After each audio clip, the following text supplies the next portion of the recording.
ഹോളിവുഡും ബോളിവുഡും കേരളത്തിലെ രാഷ്ട്രീയ നേതാക്കളും എല്ലാവരും ഉണ്ട് ഇവിടെ. ഏതെങ്കിലും സെലിബ്രിറ്റി സമ്മേളനത്തിലാണ് നമ്മൾ എത്തിയിരിക്കുന്നത് എന്ന് കരുതിയെങ്കിൽ തെറ്റി. ലോണാവാല സെലിബ്രിറ്റി വാക്സ് മ്യൂസിയത്തിലെ ജീവൻ തുടിക്കുന്ന മെഴുകു പ്രതിമകളാണ് ഇവരെല്ലാം. പൂനെ ലോണാവാല ടൂറിസ്റ്റ് കേന്ദ്രത്തിനടുത്താണ് ഈ വാക്സ് മ്യൂസിയം.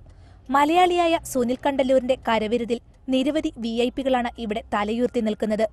ആഞ്ചലീന ജോലിയും ജാക്കി ഷ്രോഫും തുടങ്ങി കേരളത്തിന്റെ സ്വന്തം ഉമ്മൻചാണ്ടിയും മുൻ നിയമസഭാ സ്പീക്കർ K രാധാകൃഷ്ണനും മാതാ അമൃതാനന്ദമയും വെള്ളാപ്പള്ളി നടേശനും ഇന്നസെന്റും വരെ.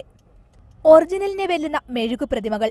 ഗാന്ധിജിയും നെഹ്റുവും അഡോൾഫ് ഹിറ്റ്ലറും സ്വാമി വിവേകാനന്ദനും മദർ തെരേസയും ശിവാജി മഹാരാജവുമൊക്കെ ഇവിടെ പുനർജനിച്ചിരിക്കുന്നു.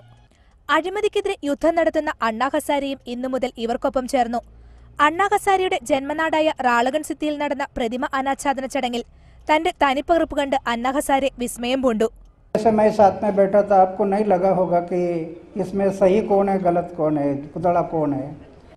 അണ്ണാ ഹസാരെ മോഡലാക്കി മുൻകൂർ അളവെടുത്ത് മുടിനാര് പോലും കൃത്യമായി മെനഞ്ഞെടുത്തതാണ് ഈ പ്രതിമ. പുതിയ സൃഷ്ടിയെക്കുറിച്ച് ശില്പി സുനിൽ കണ്ടല്ലൂർ. ഒരു കറപ്ഷൻ ഫ്രീ ഇന്ത്യക്ക് വേണ്ടി ഹാർഡ് വർക്ക് ചെയ്യുന്ന ആളാണ് അണ്ണാ ഹസാരെ. അപ്പം ഞങ്ങളുടെ മ്യൂസിയത്തിൽ വിസിറ്റ് ചെയ്യുന്ന ഭൂരിഭാഗം ആളുകൾക്കും അണ്ണാ ഹസാരയുടെ വാക്സ് മോഡൽ ആവശ്യമാണ്. എല്ലാവരും ഡിമാൻഡ് ചെയ്യുന്നത് അത് തന്നെയാണ്. അപ്പം ഞങ്ങളുടെയും പേഴ്സണലായിട്ടുള്ള ഒരു തീരുമാനത്തിൻ്റെ പേരിലാണ് ഹീസ് ദ ഹീറോ. സോ അങ്ങനെയാണ് നമ്മൾ വാക്സ് മോഡൽ അണ്ണാ ഹസാരയുടെ വെക്കാൻ തീരുമാനിച്ചത്. 1983 ലോകകപ്പ് നേടിയ കപിൽ ദേവ് അടക്കമുള്ള പ്രമുഖ ക്രിക്കറ്റ് താരങ്ങളുടെ സൃഷ്ടിയിലാണിപ്പോൾ ശില്പി. സെലിബ്രിറ്റികളെ കാണാൻ ലണ്ടനിലെ മാഡം തുസൌസിലേക്ക് പോകുന്നവർ ഇനി ലോണാവാലയിലെ സെലിബ്രിറ്റി വാക്സ് മ്യൂസിയത്തിലെത്തിയാൽ മതി.